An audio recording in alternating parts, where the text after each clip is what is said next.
Porã, seja bem-vindo ao podcast Litoral Voto a Voto. No episódio de hoje, uma entrevista exclusiva com a deputada federal pelo Podemos de São Paulo, Renata Abreu, e o vereador Carlos Ticianelli, do PSDB, presidente da Câmara de Bertioga. Eu sou Ale Morales e convido você, de segunda a sexta, episódios inéditos nas principais plataformas de áudio e de streamer, e também você assiste em vídeo no YouTube e no Facebook da BTV Bertioga. Hoje, jornada tripla aqui no nosso episódio. Estão conosco já mulheres primeiro, evidente, ladies first, e dou as boas-vindas à deputada federal Renata Abreu. Tudo bem, Renata? Bem-vinda à BTV Bertioga. Tudo ótimo, Ale, é uma alegria estar aqui com vocês na TV Bertioga, junto com esse grande vereador, nosso presidente, Carlos Ticianelli. Uma alegria falar com vocês, viu? Parabéns pelo trabalho e é uma honra poder estar aqui falando um pouquinho de política, da cidade, uma alegria. Obrigada. Muito legal. Carlos Ticianelli, vereador, presidente da Câmara de Bertioga. Oi, Carlão, boa tarde, bem-vindo. Boa tarde, Ale. Boa tarde, deputada federal Renata Abreu. É uma honra, uma boa tarde para todos que nos acompanham pelas redes sociais. É uma honra participar desse programa com uma deputada tão aguerrida, batalhadora, com uma deputada Renata Abreu, que tanto nos honra com a sua presença hoje e tantas portas vem abrindo para mim, para estar buscando investimento para a nossa cidade. Valeu? Deputada, queria começar com uma pergunta que eu faço para a primeira vez que eu entrevisto aqui os parlamentares no programa, sobre política. Quando foi o seu interesse por política?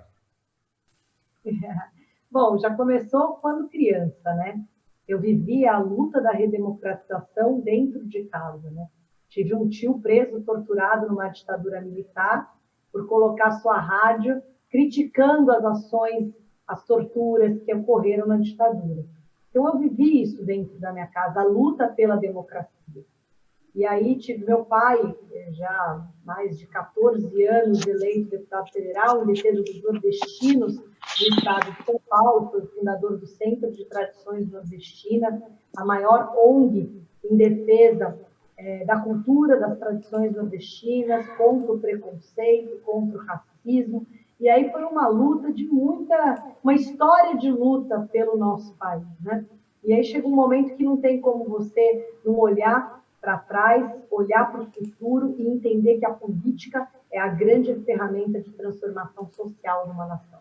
E se as pessoas do bem não participarem da política, os maus governarão. Eu sempre digo às pessoas que falam que não gostam de política, que elas serão governadas por aqueles que gostam. Então, mais do que nunca, os brasileiros e os cidadãos de bem precisam assumir o seu papel de protagonista da sua história. E isso também se faz por meio da política. É por isso que eu quis entrar na política para dar a minha contribuição para esse país que eu tanto amo, que é o Brasil. Mas só mais uma pergunta sobre política, depois a gente entra no trabalho aqui, viu, vereador? Deixa eu tietar só um pouquinho a deputada aqui. Deputada, a mulher da política, por exemplo, aqui nas 13 cidades que somam o Litoral Norte e a Baixada Santista, apenas uma prefeita, a prefeita de Ubatuba. E, visivelmente, também no Congresso, enfim, proporcionalmente, ainda é tímida a participação. É claro que aumentou, mas ainda é tímida, né, deputada? Bastante, né? Dos 513 deputados, somente 70 e poucas mulheres. E já foi um crescimento mais alto de toda a história. Na última legislatura, éramos 51 mulheres. Então, tem tido um crescimento muito, graças a Deus, muito grande da participação feminina, mas ainda é um desafio. Muitas câmaras municipais do Brasil não têm sequer uma mulher como vereadora. E é impossível você pensar uma democracia plena sem a participação efetiva das mulheres. É por isso que lá na Câmara Federal existe uma grande discussão a respeito das cadeiras efetivas para as mulheres, ou seja, a garantia de que pelo menos X cadeiras, no caso 15% no mínimo, seja reservada às mulheres. Então, cada Câmara de Vereadoras terá pelo menos, tem 10 vereadores, pelo menos 2 mulheres. Ainda é pouco, mas para garantir um mínimo, e esse movimento que nasce de baixo para cima consiga, ao longo do tempo, aumentar essa representação feminina importante para a democracia. nós não somos melhores ou piores, né? Nem homens nem mulheres. Mas nós somos diferentes. A nossa forma de ver o mundo é diferente. A mulher é a mãe, a mulher cuida da casa, cuida do marido, trabalha, cuida da casa. Então, o nosso olhar é diferente. E esse olhar precisa estar na política. A política muitas vezes se tornou muito pragmática, porque é o perfil masculino. E agora, mais do que nunca, falta o coração, falta a sensibilidade, falta esse carinho, esse amor para o nosso país, que é tão presente na característica feminina. E aí eu acredito que nós vamos ter uma qualidade de democracia ainda melhor quando houver mais mulheres participando junto dos homens das principais decisões do país. Carlão, queria te passar a bola. Você esteve em Brasília e foi recebido pela deputada Renata Abreu. Está com você, queria que vocês fizessem um ping-pong das conquistas importantes que vocês trouxeram desse encontro e dessa viagem por lá. Olha, Lê, eu agradeço muito a deputada Renata Abreu. Eu fui vereador, na verdade, 3 eleições, disputei em 2012, onde eu obtive 253 votos, 2016, 853, 2020, 1.248, graças a Deus, ascendente. E eu nunca tive. Foi a minha primeira vez. Tive uma reunião com a deputada, falei para ela das demandas que nós tínhamos aqui na questão da educação, dos ar-condicionados, de creche. Eu vou ser sincero, viu? Ela fala que ela vai dizer: olha, eu vou marcar para você em Brasília, nós vamos para o Ministério da Educação, vamos lutar juntos para poder conseguir esse investimento para Bertioga. Uma semana após ela marcou essa agenda, fui para Brasília, estivemos com o ministro, nos tratou super bem, tivemos o compromisso dele, desse investimento para a nossa cidade, temos fé, ele é uma pessoa séria que vai estar cumprindo o setor internet da deputada Renata Abreu, e a parceria também que estamos fazendo junto aí, que tenho certeza que é de longa data, é uma pessoa séria, e como ela acabou de colocar, hoje não tem essa diferencial na política pelo menos pelos olhos. A mulher ou o homem, eu acho que para mim se divide quem tem palavra e quem não tem palavra.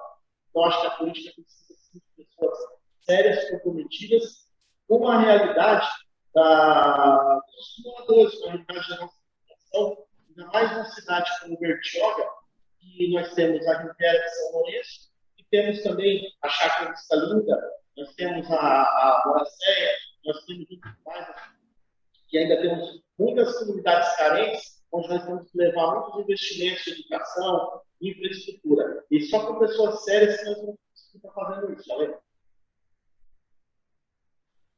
Com a palavra, deputada.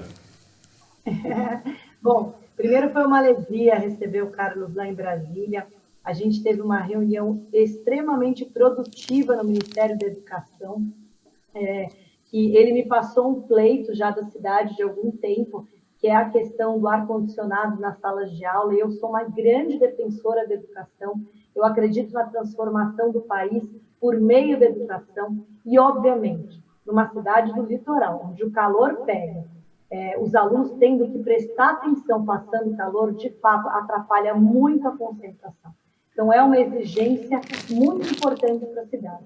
Ficamos muito felizes com essa disponibilidade, já tinha, inclusive, outros recursos provisionados para o município, que precisava de alguns ajustes do próprio município, burocráticos de cadastramento dentro do Ministério, e o vereador voltou para a cidade com essa missão, mas o recurso está lá provisionado, então foi um grande avanço para a cidade, e eu fiquei muito feliz de poder contribuir, porque a boa política é isso, é quando a gente consegue deixar para os nossos filhos, ali, não só uma herança, mas uma história da qual eles possam se orgulhar.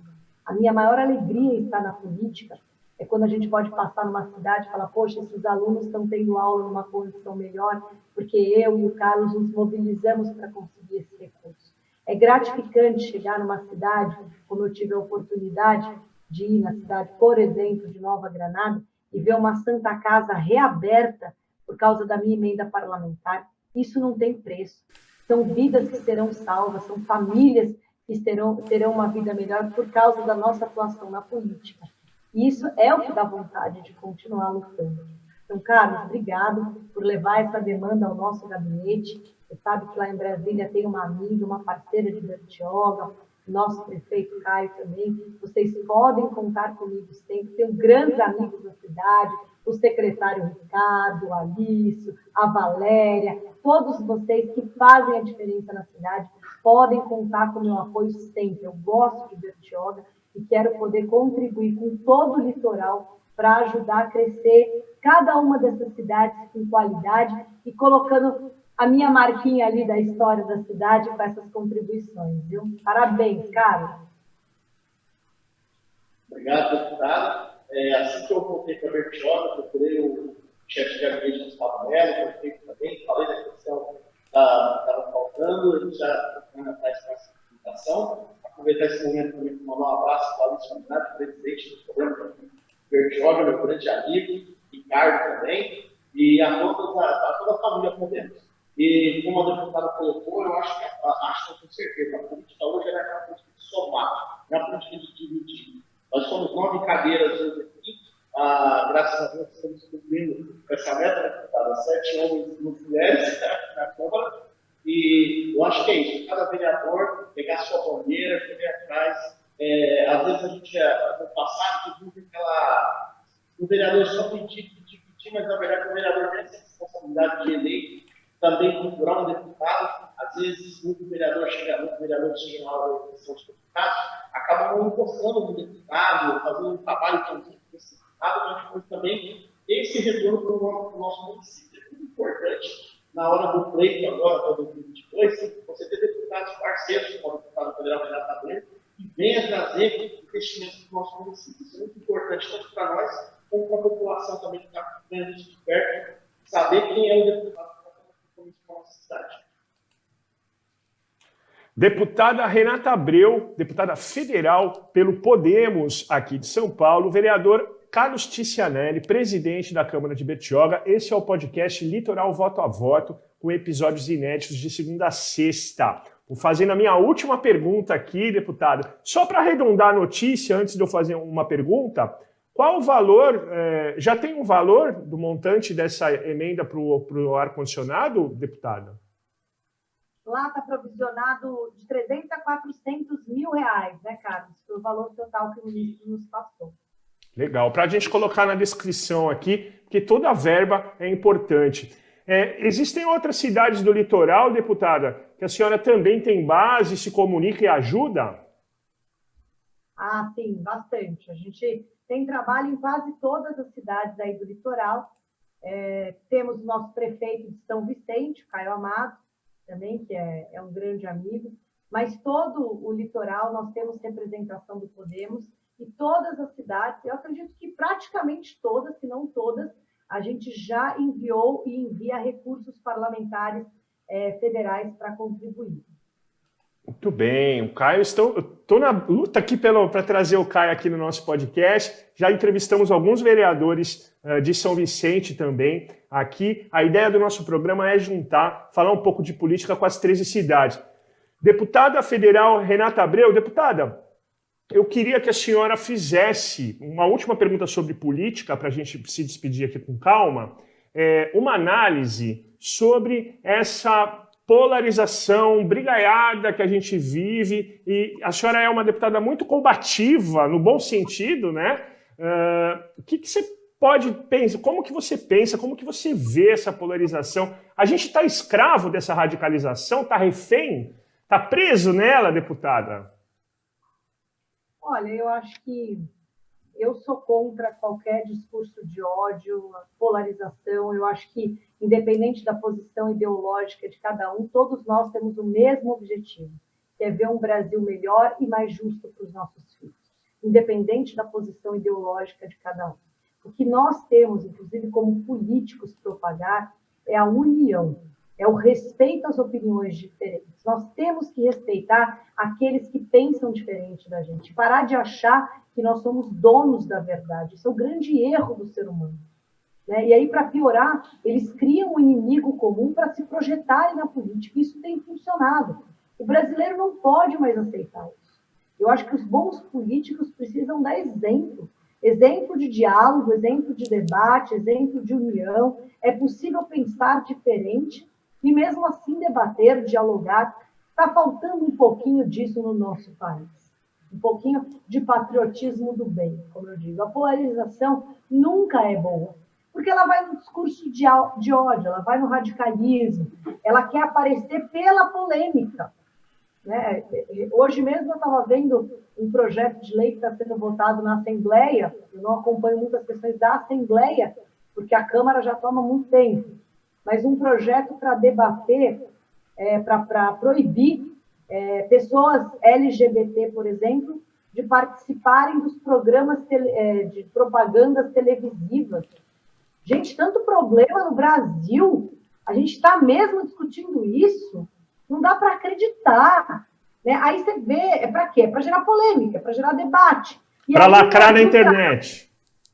É para entrar na internet, é para ir junto os evangélicos, com os católicos, enfim, e o Brasil não anda, as pessoas estão morrendo de Covid, os postos de saúde, os médicos, né? E está se discutindo essa questão. Então, assim, nós precisamos avançar, nós precisamos respeitar as pessoas que pensam diferente da gente, e nós precisamos trabalhar no que é importante para o Brasil, é educação digna para os nossos filhos, é conteúdo que faz a diferença na vida dos cidadãos, parar de ficar se preocupando com tantas matérias importantes para um vestibular, mas que não formam um cidadão de verdade. A gente não tem política nas escolas e o nosso cidadão é obrigado a votar. A gente não tem direitos básicos, primeiros socorros. Que tipo de cidadão nós estamos formando no nosso país? Muitas vezes preocupados com vestibular e despreparados para a vida em sociedade. Antigamente você tinha educação moral e cívica. Hoje nem isso nós temos. Os nossos jovens não sabem o que faz um vereador, um deputado federal, um deputado estadual, como eles podem escolher os seus representantes sem entender o que cobrar deles. Né? Então, nós temos que avançar na educação. A saúde pública precisa, sim, de cuidados, ainda mais nessa pandemia. Tanta coisa importante que a gente precisa debater, essa polarização não ajuda o Brasil. Mais do que nunca, os brasileiros precisam entender que se nós estamos insatisfeitos com a polarização, eu sou contra Lula, eu sou contra Bolsonaro, só tem um jeito de mudar. Não é votando nulo, não, como muitos fazem. Eu estou brava, eu vou votar nulo. Alguém vai se eleger. Cabe a nós, brasileiros, entendermos que nós somos responsáveis pelo nosso futuro. Nós temos o dever de colocarmos representantes capazes de governar o nosso país. Não o mais legal, não o mais bonzinho, não o mais simpático, aquele que bebe cachaça no bar, não é isso, não. É botar a pessoa que tem experiência administrativa, que tenha coerência, que tenha paz, que consiga. Nós tivemos, sim, bons candidatos na última eleição. Nós mesmos estávamos com o senador Álvaro Dias, que é uma pessoa muito ponderada, Ale, que foi um dos melhores governadores do Brasil, e a gente chegava, às vezes, em algumas reuniões, até no Nordeste, bastante, o pessoal falava, mas ele não é simpático. E a gente quer eleger uma simpatia ou, finalmente, a gente vai eleger alguém sério no país? Então, as pessoas precisam, de fato, entender que nós temos a oportunidade de unir o Brasil, de colocar bons gestores, é o futuro dos nossos filhos que está em jogo. Nós não podemos mais aceitar os aventureiros de plantão.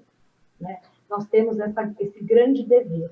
E acho que essa polarização, Ale, vai acabar, na próxima eleição, beneficiando o centro democrático. É a minha leitura. Porque o medo dos extremos de um perder para o outro, no voto útil, esse voto pode migrar para o centro. Né? Então, o cara que é Bolsonaro, ele fala, pior do que o Bolsonaro perder é o Lula ganhar. O cara que é Lula, ele fala, pior do que um ganhar é o outro ganhar. E aí eu acho que tem espaço para a gente tentar projetar pessoas que tentem trabalhar mais essa união e colocar em pauta, de fato, as reformas estruturais do nosso país e fazer esse Brasil andar, porque esse é o nosso país. Eu tenho muita esperança no Brasil, a gente não pode desistir, eu não vou desistir, eu acredito na nossa pátria, vamos continuar lutando e trabalhando para que os bons governantes façam a diferença. Deputada Renata Abreu, muito obrigado. Carlão, para você se despedir e agradecer, está com você a palavra, meu querido. Eu acho muito importante a colocação da deputada, ainda coloquei isso no programa, e eu acabei participando do governo, E hoje você acaba ligando a TV, falando, você vê o governador falando, e, no entanto, você só vê um enfrentamento entre os dois, um enfrentamento pessoal. E a gente acaba não vendo um discurso, tanto da parte do governador quanto do presidente, de um plano de enfrentamento do pós-Covid, um plano de crescimento do nosso comércio, da nossa indústria, da nossa agricultura. E o que preocupa muito o meio político hoje, o meio político sério, é que nós sabemos que pós-Covid nós teremos um enfrentamento também social muito grande da parte do desemprego, que é crescente a cada dia. E o que nós políticos também acreditamos que a comunidade quer o quê? Ligar a TV e ver um discurso político tratando do enfrentamento pós-Covid, do desemprego, o nosso comércio, a maioria fechando as portas. Esse é o tipo de discurso que eu tenho certeza que o eleitor quer ver do seu político. Agora não é o momento de a gente fazer um enfrentamento político na TV, de quem trouxe a vacina, de quem não trouxe, de quem vai trazer a cura para a Covid. Então, isso aí, como a deputada acabou colocando ainda há pouco, virou um discurso de ódio entre a política e o pessoal acaba ficando na internet sondando o que deu errado hoje. É a dancinha? Vamos criticar a dancinha? É a questão do homossexualismo? É a questão do racismo? Então, assim, cada hora, como você colocou, vira só uma criação na internet. E acabou da gente ter aqueles debates de ideias, ideais, o que vai ser bom para o nosso país, para os nossos filhos, para a nossa educação, para a nossa saúde. Ale? Muito bem, agradecer, Carlos Cicianelli, agradecer a deputada Renata Abreu. Deputada, muito obrigada. Volte mais ao nosso podcast. Muito legal escutar as suas opiniões. E é muito legal acompanhá-la no Congresso também, com toda a leveza, mas com muita firmeza sempre nas suas posições. Obrigado pela entrevista. Obrigada, Lê. Obrigado, Carlos. É uma alegria estar com vocês aí no litoral. E contem comigo sempre, viu? Juntos podemos. Beleza. Carlão, tá indo pro Podemos? Tá saindo do PSDB? Uma última aqui, rapidinha. Eu vou adorar. Está convidado. Manda a ficha, deputada. Eu adoro. Fala, Carlão. Quero agradecer a deputada Renata Abreu pela recepção que nos foi em Brasília, agradecer hoje por estar usando desse tempo para participar comigo aqui, né, mostrando esse interesse, essa vontade, esse amor pela nossa comida Bertioga. E a deputada sabe muito bem o meu compromisso que eu tenho com ela e da minha palavra. Ela sabe, o Ale também me conhece, sabe que é aqui. Você me conhece, né, Lé? Muito bem. Gente, muito obrigado pela participação no nosso podcast Litoral Voto a Voto. E eu convido você de segunda a sexta a acompanhar episódios inéditos na sua plataforma predileta de áudio. Assim, um bate-papo sobre política todos os dias aqui na BTV.